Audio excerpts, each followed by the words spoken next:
Good morning, glad to be back. Sorry I didn't get a video out Sunday, just been lacking in motivation a bit lately. It's been pretty cloudy, I think that has something to do with it. It's definitely an improvement over the mid-80s it was over the past few weeks, but still. To get started today, I wanted to do something with this area behind the cabin. Basically, as long as I've been here, it's been a massive train wreck and it definitely needs a bit of cleaning up. I'm not sure what I'm going to use the space for yet, but I've got some ideas. When I can afford it, I plan to put up a gutter and a barrel so I can finally collect rainwater, which would be a huge step in the direction of complete independence. A lot of you guys have asked in the last year or so where I get water, where I shower, stuff like that. If you remember Daniel from my videos way back last year, I get both of those things from his house. I stop by for a shower every couple days and refill my water jug every week or two. It's not an ideal setup, but I'm working to become more independent in terms of water. A few weeks ago, Ian brought me up an old bathtub his family had laying around in the woods, so soon I'll be able to get to work on the shower house. Hopefully in the next month or so I should be water independent, and that whole process starts with clearing out this area. You know, I forget a lot that I'm actually working towards something, especially when I do videos like this, where I'm mostly focusing on little additions and incremental improvements on the cabin and the land.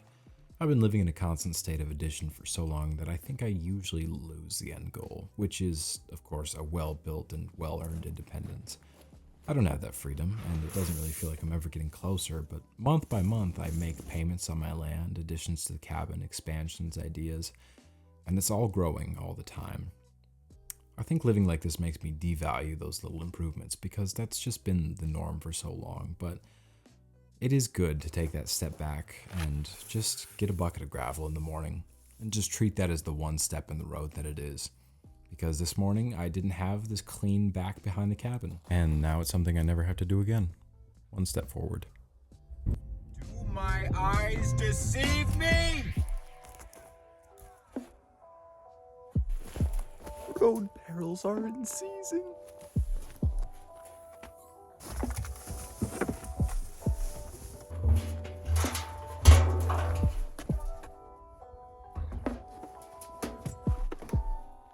Yes.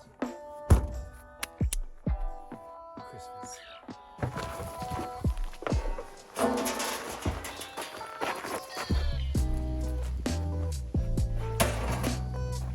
Well, I don't know what I'm gonna do with it yet, but I'm sure I will think of something, because I will never, ever turn down a road barrel. I had a good deal of paint left over from when I built the desk, so I decided to use a bit of that to paint the cabinet drawers in my sink. I've kind of inadvertently settled on an aesthetic of unpainted wood and black for the cabin's interior, so I think it'll go a long way in bringing the color palette together and making everything a bit more cohesive. I think this paint was made for like tractors and farm equipment and stuff like that. It's a lot thicker than those paints and it dries kind of weird, but it was definitely the cheapest thing at the store, so it was always going to be my first pick. Probably not ideal for what I'm using it for, but if I was actually going to tape everything off and get the right paint and do everything the proper way, I should have started that a long time ago. I think I'm kind of past the point of no return in that regard.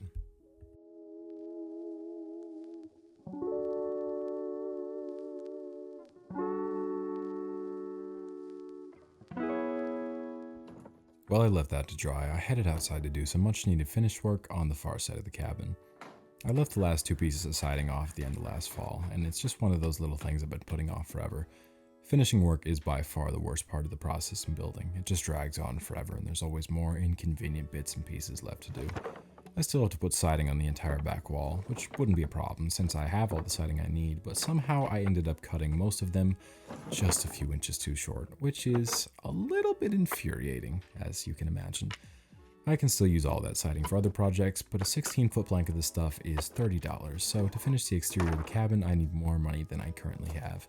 Just another little cosmetic thing to get done.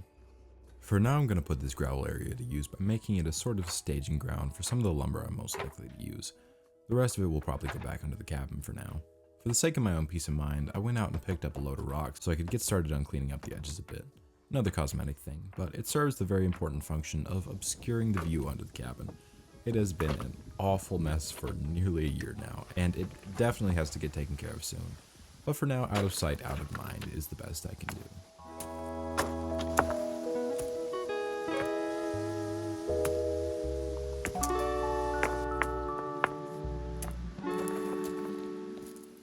I know I said I would be doing roof stuff, but before I get to that, I wanted to sort of get everything around me in order, which mostly means pulling more weeds out front and cleaning out the loose lumber around the spot I'll be working.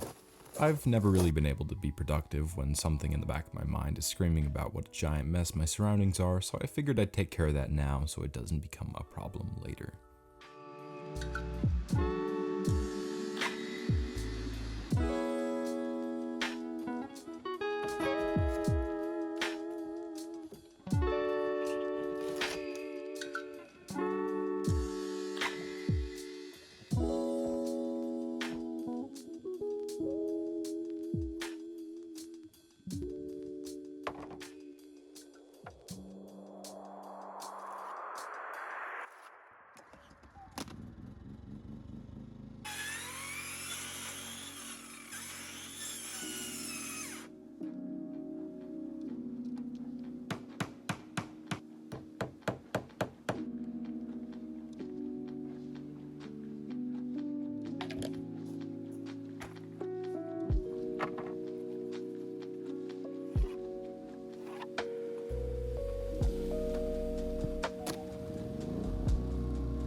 With the end siding and the roof pieces up and in place, I got to work on cutting a path through the woods to one of my new projects.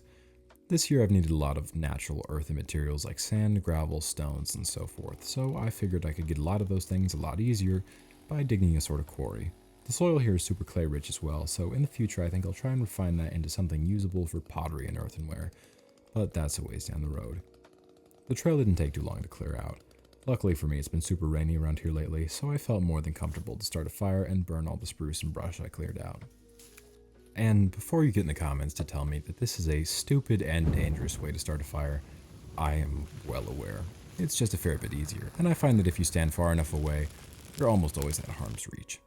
Almost. I mean, I'm not recommending this, it's kind of dumb.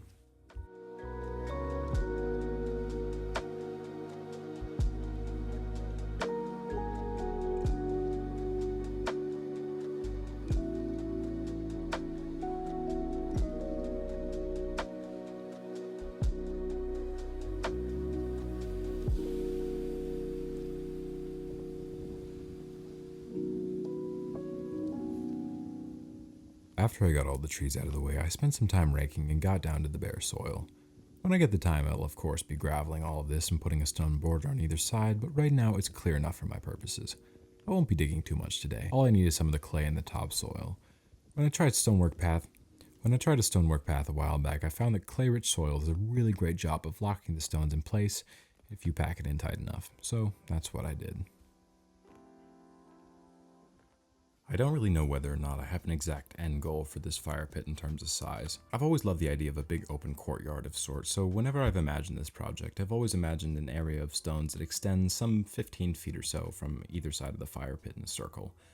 But we'll see if I can gather enough stones for something like that before winter. Again, I'm sorry this video is so late. I had a lot of social obligations lately, and after putting out 5 videos in June, I just needed a bit of a break. But I'm back now. Maybe not with the most substantial video I've produced, but I'll definitely be back with some more meaty topics next week. Anyway, that's going to just about do it for today. I've been Mick. Thank you for watching, and until next time, toil for your food. Have a good day.